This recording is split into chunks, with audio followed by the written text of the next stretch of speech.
नमस्कार, स्वागत है आपका द फोर्थ स्टेट यूट्यूब मंच पर। मेरा नाम है रविंद्र सिंह शोरान। हरियाणा की राजनीति में कई तरह के अलग-अलग आयाम देखने को मिल रहे हैं। एक सरकार बहुत शांति से चल रही है, कोई खतरा नहीं है, कोई ऑपोजिशन भी नहीं है।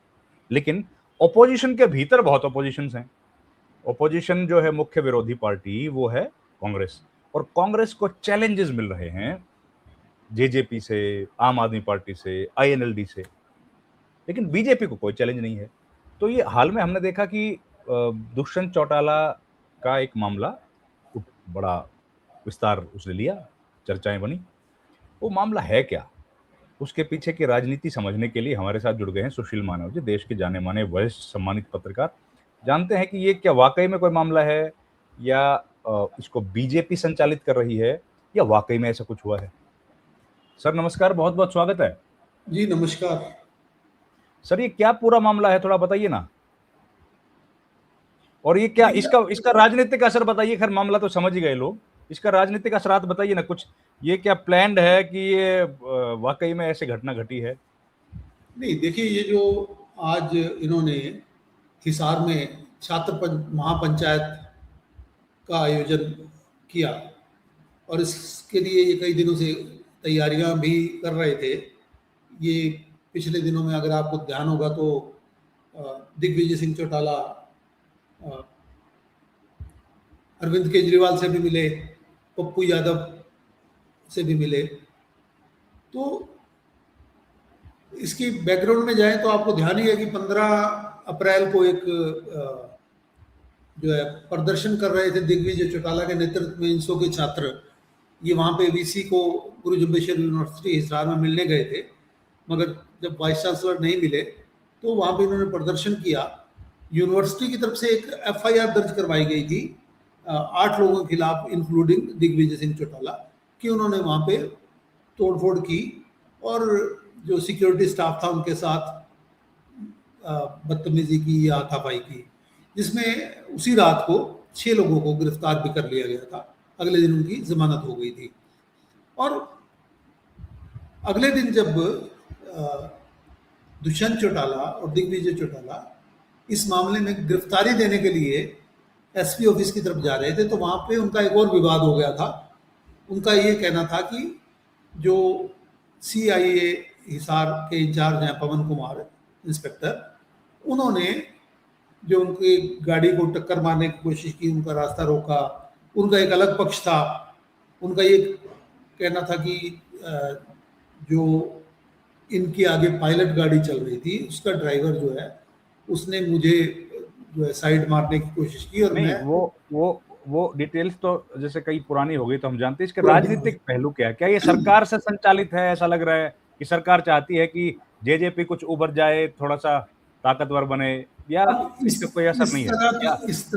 इस तरह की बातें कुछ पॉलिटिकल एनालिस्ट कह रहे हैं, मगर एक सच्चाई ये भी है कि इस घटना के 2 दिन बाद कुरुक्षेत्र यूनिवर्सिटी की तरफ से एक और एफआईआर दर्ज करवाई गई थी दिग्विजय चौटाला की तरफ से। और आज जो इन्होंने इस महापंचायत में जो फैसले लिए हैं, उसमें ये है कि 21 सदस्यीय कमेटी बनाई जाएगी, जिसके अंदर छात्र होंगे और साथ में खाप के लोग भी होंगे, और वो जाके एडीजीपी और डिप्टी कमिश्नर को मिलेंगे और केस वापस लिए जाने की मांग की जाएगी।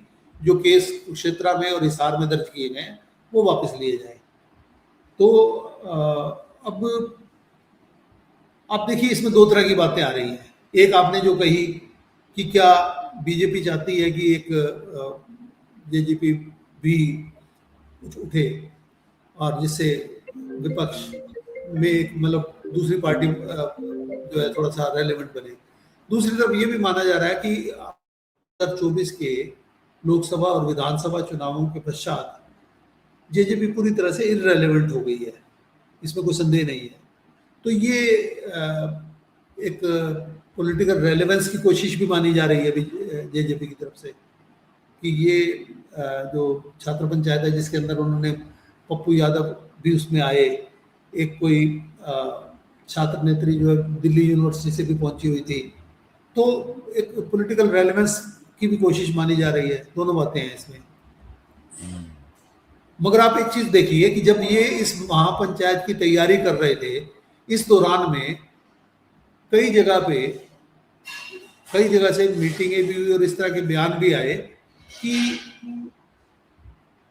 हरियाणा के लोगों ने इस बात को पसंद नहीं किया जिस तरीके से एक फॉर्मर डिप्टी सीएम होते हुए दुष्यंत चौटाला ने एक सीआईए स्टाफ की जीप के से लटकने तक की कोशिश की। वो लगभग लटक गए थे उसमें, जबकि झगड़ा जो सब वहाँ पे वीडियो फुटेज से भी दिख रहा है, और जो इनकी जो एसआईटी की जांच हुई है, एसआईटी की जांच हो चुकी है जिसके अंदर उसको क्लीन चिट मिल चुकी है पवन कुमार को। अब वो झगड़ा पवन कुमार का इनके जो पायलट व्हीकल है उसके ड्राइवर से हो रहा था, जिसके अंदर खुद फॉर्मर डिप्टी सीएम भाग के वहाँ गए और वहाँ जाके उसको जीप के ऊपर लटकने की कोशिश की। तो इसको लोगों ने पसंद नहीं किया। उनको उनका ये कहना है कि मतलब एक तो इससे आखिरी सवाल सर, जेजेपी को इससे लाभ है कि हानि है? देखिए, जब आप जीरो पे चले जाते हैं ना, तो आप कुछ भी करते हैं तो कम से कम रेलेवेंस में आते हैं, चर्चा में आते हैं, खबरें में आते हैं। आप और हम बैठ के बात कर रहे हैं, अदरवाइज हम क्यों बात कर रहे होते? तो एक चर्चा तो मिलती है ना। सही बात। हाँ, मतलब आप अगर इतने निचले स्तर, मतलब इतने कम वोट्स पर चले गए तो यहाँ से ऊपर जाने की संभावनाएं अपार हैं आपके लिए। बिल्कुल बिल्कुल बिल्कुल। यही है ना और सर? कोई भी पार्टी एक बार जब चुनाव में उसको बुरी तरह से पराजय मिलती है, तो वो कोशिश तो वो करेगी ना कि अगले चुनाव से पहले हम अपनी जगह बनाएं, और जगह बनाने के लिए आपको जन आंदोलन ही करने पड़ते हैं। और ये उन्होंने इसको, क्योंकि इसमें कोई संदेह नहीं है कि छात्रों पे मुकदमे दर्ज हुए, वो गिरफ्तार भी हुए हैं। और देखिए, शुरू में जब इन्होंने छात्र महापंचायत की बात की थी, तो सभी तरफ ये चर्चा थी कि ये तो एक सीआई एजेंट के साथ, सीआई के इंचार्ज के साथ झगड़ा लेके उसके लिए महापंचायत कर रहे हैं। तब इनको क्लैरिफाई करना पड़ा कि ये जो है, इसके अंदर जो मुद्दा है हमारा, वो जो केस दर्ज हुए छात्रों पे, उनको वापस करवाया जाना है। तो कितना कैसा रहा सर, किस तरह का आंदोलन था? कुछ बज क्रिएट हुआ क्या इससे? या देखिए, हिसार के अंदर एक पार्क के अंदर जो मीटिंग थी, क्रांतिमान पार्क शायद उसका नाम है, उसके अंदर पहले भी इस तरह के प्रदर्शन वगैरह होते रहते हैं। तो अगर उसके अंदर जो समर्थक उनके जुटे, वो उसको रैली की संज्ञा तो नहीं दी जा सकती, मगर एक डिमॉन्स्ट्रेशन के लिए उस लिहाज से देखें तो ठीक ठाक लोग वहाँ पे इकट्ठे थे, उनके समर्थक, जिसके अंदर मैंने आपको बताया पूर्णिया के इंडिपेंडेंट विधायक एमपी जो है पप्पू यादव थे। और उन्होंने मजे की बात ये कहा कि आपको पूरे बिहार का समर्थन दुष्यंत चौटाला को प्राप्त है। शायद पप्पू यादव को पूरे बिहार का समर्थन प्राप्त होगा जो वो कह गए हैं। और बिहार के समर्थन का हरियाणा में तो उतना ज्यादा रेलेवेंस भी नहीं है। नहीं, पर पहले तो पप्पू यादव के पास भी पूरे बिहार का समर्थन होना चाहिए ना। वो भी है, नहीं है, सही बात। हाँ। पप्पू यादव तो कांग्रेस का भी समर्थन नहीं है उनके पास, तो हाँ। कांग्रेस में भी तो चलिए उनका अलग पॉलिटिक्स है। तो ये पूरा घटनाक्रम हुआ है, तो इससे सरकार इसको किस नजरिए से देख रही है सर, या कोई ज्यादा फर्क नहीं पड़ रहा है? सरकार को इससे क्या फर्क पड़ेगा?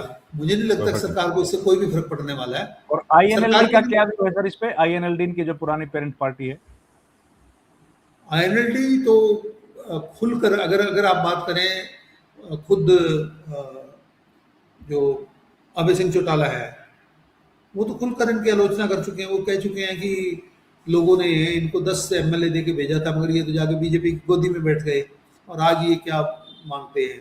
वो तो इसी तरीके से जो प्रोफेसर संपत सिंह हैं, जो उनके चीफ पैटर्न हैं, उन्होंने यही कहा कि एक व्यक्ति जो उप मुख्यमंत्री रहा, उसको ये शोभा नहीं देता है कि इस तरह से वो एक पुलिस के कर्मचारी के साथ झगड़ा करे। तो आईएनएलडी, ये सही बात है कि आईएनएलडी के भीतर ही जो सुनैना चौटाला है या आदित्य देवीलाल है, उनकी टोन कुछ कुछ ये कह सकते हैं कि वो दुष्यंत चौटाला के हक में थी, कि जो है इसकी उन्होंने कहा कि आदित्य देवीलाल ने तो ये कहा कि मैं इसमें बात जो है वो जेजेपी या दुष्यंत की नहीं है, हमारा ये कहना है कि इसकी एक जांच होनी चाहिए कि पुलिस, उनका मकसद उससे था जो जो 16 तारीख की घटनाएं जब ये विवाद हुआ था दुष्यंत चौटाला का। मगर अर्जुन चौटाला ने, मैं एक वीडियो में देख रहा था तो उन्होंने तो यहाँ तक कहा कि क्योंकि पीछे एक दिग्विजय की तरफ से कहा गया था कि मैं अपने सभी चाचे ताऊओं के पास जाऊंगा, और अर्जुन के बारे में पूछा गया था तो उन्होंने कहा था कि मेरा भाई है। तो अर्जुन का मैं देख रहा था, वो कह रहे थे कि नहीं मेरा कोई भाई नहीं है इनमें से। तो बेसिकली वो तो जो अभय चौटाला की फैमिली है तो वो बड़ा टफ पोस्चर इस मामले में अपनाए हुए है। अपना है। चलिए ठीक है सर, बहुत धन्यवाद sir, thank you very much. धन्यवाद।